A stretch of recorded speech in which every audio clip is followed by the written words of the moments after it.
Good morning everyone. Thanks for coming along. So basically we have half an hour, some bacon rolls and some pretty good coffee to blueprint the digital success of Scotland in the future. So let's get started. Quickly a little bit about me. I'm the director and co-founder of Boyd Digital. We're an international search engine optimisation agency.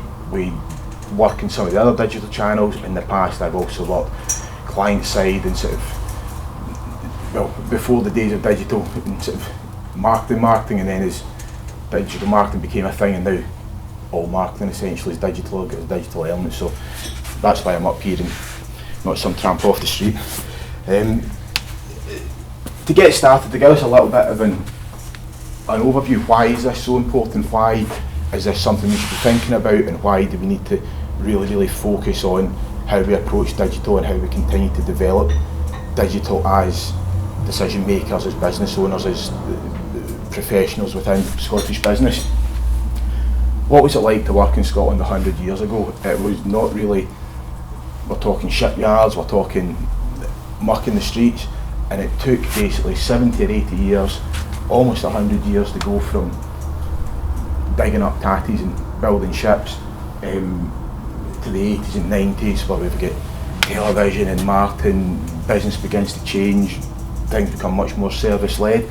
So proportionally speaking, that was a lot of time for quite a big change. But let's look at the changes in the last 20 years. What was marketing like 20 years ago?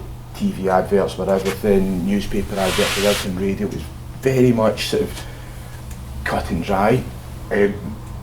I worked in publishing towards the start of my career, and when I started in publishing, this is probably sort of what was marketing like more 10 years ago. But to produce a magazine, there was a room of guys, 5 guys with Apple Macs the size of a house, and it took 5 or 6 guys pretty much all month to produce one magazine. Fast forward, so probably 5 or 6 years, it took one guy and one Apple Mac to produce that same magazine. So it's the speed things are moving. What was digital marketing like 10 years ago? Again, I worked for nightclubs. If any here remembers the Shack, Bamboo's still going, but for the Shack in Bamboo, our digital marketing was a website, our social media was a PHP forum, our Shack chatters, and we invented the electronic guest list in Glasgow, where you emailed in and you get into the club for free. That was only a little over 10 years ago, and now we've got Facebook, WhatsApp. It's a completely different world. So things are moving so quickly. I'm not even talking about the advent of apps, smartphones. So what we're saying here is the pace is just frenetic and it's increasing. So how do we cope with this pace? How do we get ready as people that have been about for a while, have seen some of these changes, but how do we really steady ourselves and make sure we're, as businesses, as Scotland, as a nation, are in the best possible position going forward? Let's look at some of the challenges of keeping up. And this graphic here shows, this isn't even all, it's just some of the social media platforms that have kind of stood the test of time. And there's 30 things in that. So how do you pick a winner? How do you know? How do you pick what you put your resources in? Bring up that expertise, and what if you spend time, money, resources into something like Foursquare, which looked like it was going to be a big winner a few years ago, and now does anyone even use it? It's very tough. Again, Bebo in Scotland, although we were perhaps a little bit of an oddity in the world, Bebo was the social network. Facebook came out, all the Bebo users were like, Facebook, come on, look at Facebook now. How do we prepare ourselves and hedge our bets and learn all these things? MySpace is going, WhatsApp, it's arguably one for the future. Everyone is using it just now. It's something like a 1 billion or 2 billion valuation. But all it is sending a message, essentially text messages where you can send pictures and groups and little videos. The reason it's got that valuation is the amount of time people spend on it every day. The average WhatsApp user is something like 74 touch points with WhatsApp every day. So it's a classic sort of digital marketing thing. People use this so much, there must be money in it somewhere. No idea where that money is yet, but let's put a $1 billion price tag on it. What else are we challenged? Google algorithm changes for search engine optimization. Google change it all the time. It's not get harder if we as a company have sort of stood by the same principles for the last sort of 5 or 6 years. So it's actually get easier for us, but Google has got better and better at weeding out the spam. Something you've got to keep up with it, because something that worked 5 years ago, that was perfectly white hat and acceptable 5 years ago, either won't work at all now, or it might even be dangerous now. It's that speed of change.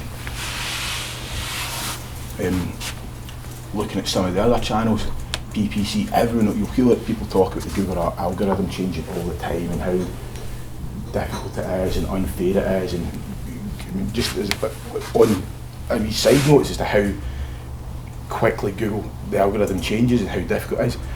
26, it's probably more than that now actually, 26 companies that Google own have been penalised by Google's search engine in the last few years, so Google can't even keep up with Google. It's crazy, but people always talk about the search engine optimization algorithm, but in the PPC ecosystem, in 1 year, in the last year, there have been over 2,000 changes to that PPC ecosystem. That includes the way the ads are displayed. This is roughly how ads are displayed today. This was mid-2000s, completely different kettle of fish, and they change this all the time, and quite often they change it without telling us. So in terms of the learning aspect that we're going to go on to talk about, you need people focused in this, learning all the time, and you can't stand still because it will change. What else is coming? The Internet of Things. Who's got an Apple Watch on? Or a Fitbit on? Anybody? No one that's willing to admit it. Very vaguely, that's Internet of Things is now. The Internet started off in computers, then went to laptops, now everyone's got it in their phone. Now kettles, watches, heating systems are all hooked up. For digital growth and opportunity in the future, there's going to be a lot happening in that space. If you can produce software or marketing campaigns that, don't ask me how you deliver a marketing campaign through a kettle, but I'm sure it's going to be possible in the next few years with the Internet of Things. That's the way it's going, so it's the brave new world. This next one, if there's anyone in here that spends a lot of time and money in SEO or PPC, this might put the fear of God into you. If it doesn't, it should. Browser agnostic internet. With the advent of apps, a lot of people are spending all their internet time, they never touch Google or they never touch any browsers.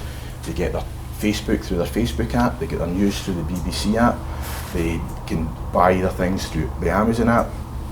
So how is that going to change for your business, for your campaigns, if all of a sudden, for the last 10 years, Google to a degree has been like shooting fish in a barrel. Everyone uses it. You do your PPC, you do your natural search, you're pretty much going to be okay. Don't get me wrong, I think this is quite a good few years off, but it's worth thinking about and worth taking the lead on now. Are you covered with apps? Are your digital channels?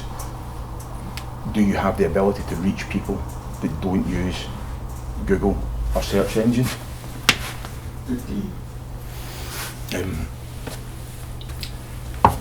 So now that we've all kind of had a bit of a scare at how quickly it's going, this is difficult. It's time to retire and become a bin man.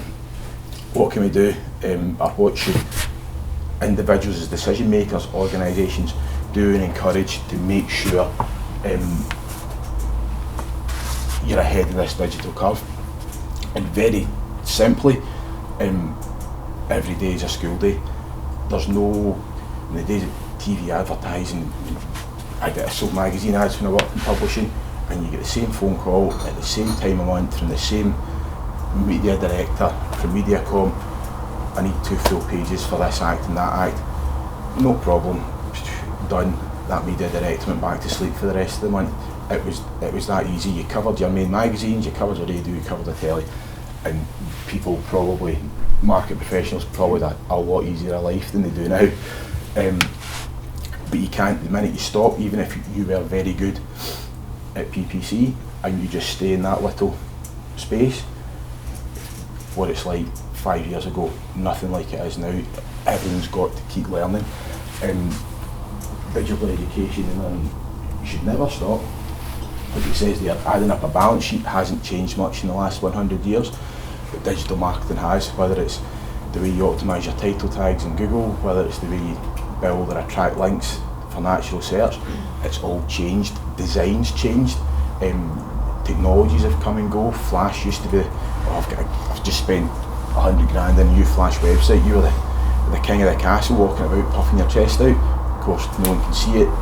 Apple comes along, basically kills Flash by refusing to show it on the Apple mobile devices. It's just, there's no room to stand still. The key is digital marketing staff must be given the time. They must be given the time to learn, and they must find the time to learn. So if you're in an organisation where you've got teams of staff, you obviously want the staff to kind of take a bit of onus to work in their own time to get good at this stuff and advance themselves. But as an organisation, from people I've worked with and my own team, it's very important to give people those sort of learning tasks, challenge them, and it can be a bit of fun, it can be a bit of team building, but get them into that sort of learning mindset where they're away finding out something new. As a wee example, something that we've done before, it's a Fiverr challenge. Like most people probably know the website Fiverr.com. You can get a whole host of things in Fiverr.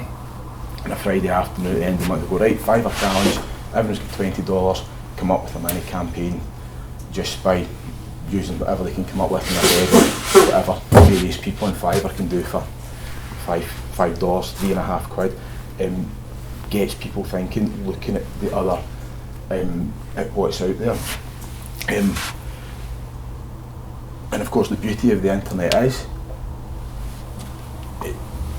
we're connected worldwide to everyone in the world that's doing really cool, exciting digital projects. By and large, they're very keen to tell everyone about it, to show off how good and clever they are. And because of the internet, because of social media, it's very easy to find that information. So you can encourage your staff to go online and use the internet well. I'm not talking about going on and saying, oh yeah, I'm researching and spend half the time on Facebook, or just reading blog after blog after blog, or white paper after white paper, and not really getting anything productive out it. We can sit here in Scotland and use the internet to find out the very best digital marketing that's going on in San Francisco, in the Far East, in America, Austin, South by Southwest is on just now. Lots of people are going to be talking about great campaigns they've done, showcasing their talent. So it's very easy, as much as it was easier 20, 30 years ago where you booked your TV ads and went back to sleep. There's so much cool stuff going on that is very easy to find out about. You can also find out what your competitors are doing. I'm pretty sure if they've done something really cool digitally, they'll either blogged about it themselves, or it might be an e-consultancy or the Drum magazine. So you can go and take the best bits of what lots of other people are doing and it's been proven to work, and then apply it to your own business and your own campaigns. And then taking that to the next level, again with social media and the sort of connected world, it's possible, very easy to collaborate globally. Once you've found someone that's doing something really cool you think might work for your business, all it is a tweet or a direct message or an email. We love what you're doing, we've got some ideas, could we work together? You can have a Google Hangout, a Skype video call with them.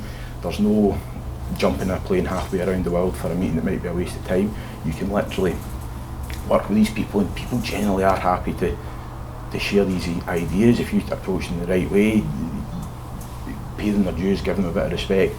They'll be more than happy to help and collaborate. And of course, if you collaborate with the right people, they'll tell more people about it, and that can feed back into your digital campaigns. You're getting sort of the credibility of working with these other worldwide digital professionals. You're learning from it, and you're it's just easy. The internet makes it easy. The internet makes it hard because we've got to keep learning and keep growing, but it also makes it easy because we can speak to experts across the world very quickly with minimum effort.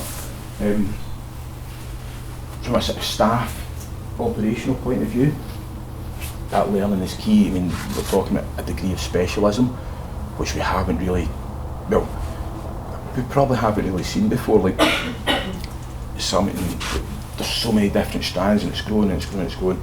You could probably sit on Facebook, there's organic Facebook and there's paid Facebook. You could have someone in your team that just looks after both of those things.